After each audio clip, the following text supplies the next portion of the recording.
I stood under a vine-covered arch at 4:02 p.m., wearing the suit I'd paid for myself, listening to the officiant whisper. "Are we starting, or?" I looked at the 50 white chairs I'd rented. 47 of them were still wrapped in plastic. My entire blood family had chosen, on the exact same afternoon, to raise champagne glasses for my little sister's engagement instead of showing up for my wedding. And the worst part? My mother paid the $5,100 bill with the credit card I still hadn't taken her name off. My name is Elias. 33. Freelance systems architect. I build quiet, invisible things that keep other people's businesses breathing. I like clean code, strong coffee, and silence after 10 p.m. I've never been loud. Never needed to be. My younger sister Mara has always been the broadcast. The fireworks. The reason aunts call on Sunday just to hear her voice. I was the background process. Reliable. Low maintenance.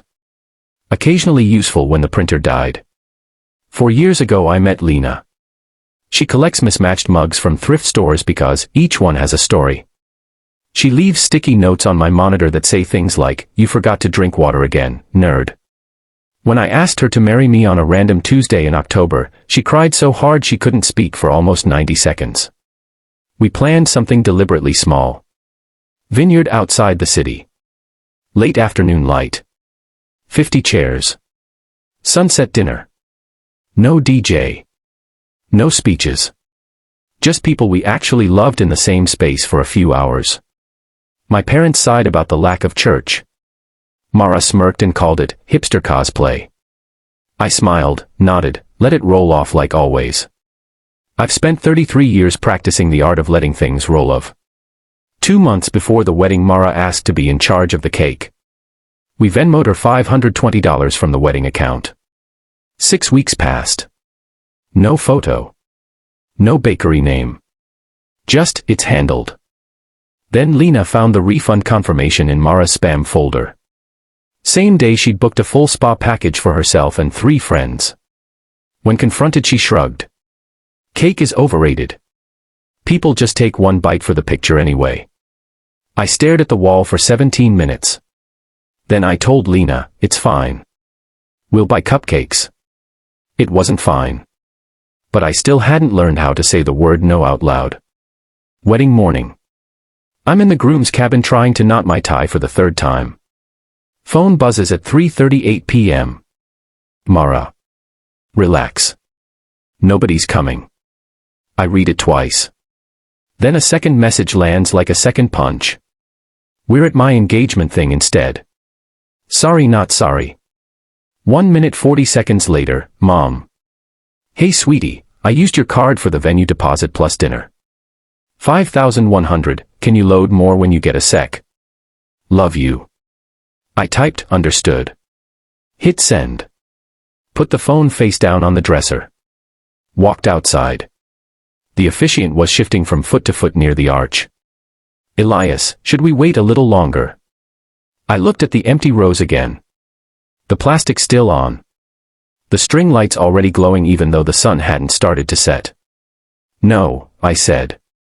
We're ready. Lena came down the aisle alone. No father to give her away. No music cue because Jake, my only groomsman, was too stunned to press play right away. She looked at the chairs. She looked at me. And she still smiled like the world hadn't just cracked open. We said the vows we'd written in secret. Mine were about how she taught me that quiet love is still love. Hers were about how I never once made her feel like she had to perform to be wanted. 47 strangers and friends clapped. Some cried. None of them knew why my side looked like a ghost wedding. We cut the emergency grocery store sheet cake Lena panic bought at 2 p.m. We danced to the only slow song Jake had time to cue. We took photos that will look perfect. To anyone who doesn't know the story. And the whole time I felt this strange, cold clarity spreading behind my ribs. Like a bone finally setting after years of being out of place. Back at the hotel. 1:47 a.m. Lena is asleep, still wearing her earrings. I open my laptop.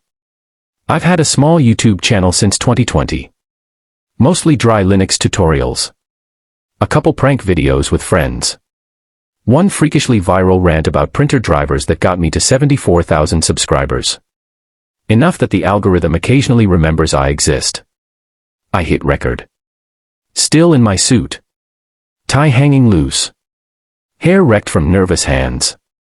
I didn't yell. I didn't cry. I just spoke. Flat. Calm. Like reading release notes. Today was supposed to be my wedding. My entire immediate family decided to attend my sister's surprise engagement dinner instead. My mother paid for most of it using a credit card in my name. Here are the receipts. Here are the texts. Here is the bank statement. This isn't about getting even. This is about finally saying out loud what I've swallowed for 33 years. I ended with one sentence. I'm not asking anyone to pick sides. I'm just done being the person who always steps back. I uploaded it unlisted. Sent one message to the family group chat. You should probably watch this before Pop does. Link. No emojis. No caps. Nothing dramatic. Just the truth. Then I turned my phone off, crawled under the covers, and, for the first time in years, slept without waking up every 90 minutes to dread the next day. The next morning, 87 missed calls. 214 WhatsApp messages. My subscriber count jumped past 200K before lunch. Reddit threads. TikTok stitches. People screenshotting the credit card charge. People crying in comment sections. People saying, I thought I was the only one who let family treat them like an ATM with feelings. Mara went private in 4 hours. Mom posted a vague, family is complicated, story then deleted it. Dad sent one text. Take it down, son. Please. I didn't. 9 months later. Lena and I live in a different city now. Smaller apartment. Big windows. One framed photo on the wall, the two of us slow dancing between empty chairs, string lights blurred behind us like fallen stars. It's my favorite picture we've ever taken. I still get recognized sometimes. Strangers say, you're the empty chairs guy. I nod. I smile. I say, yeah. That was me. People ask if I regret posting the video. Not even for a heartbeat. Because the moment I hit publish, I stopped being the background process. I stopped being the person who pays so others can shine. I stopped pretending that silence equals peace. Lena and I are planning a tiny backyard thing next fall. No invitations to people who choose champagne over vows. Just tacos, fairy lights, and the handful of humans who actually showed up when it mattered. Sometimes I still dream about the chairs. All that white plastic. All that absence. But I wake up next to the woman who walked toward me anyway.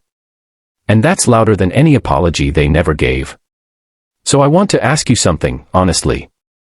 If the people who were supposed to love you loudest chose someone else on the day you needed them most, would you still keep the door open? Or would you finally let it close? I'd really like to know what you would do. Because I'm still figuring out whether closing it was the bravest or the saddest thing I've ever done. Thanks for listening. I'll see you in the next one.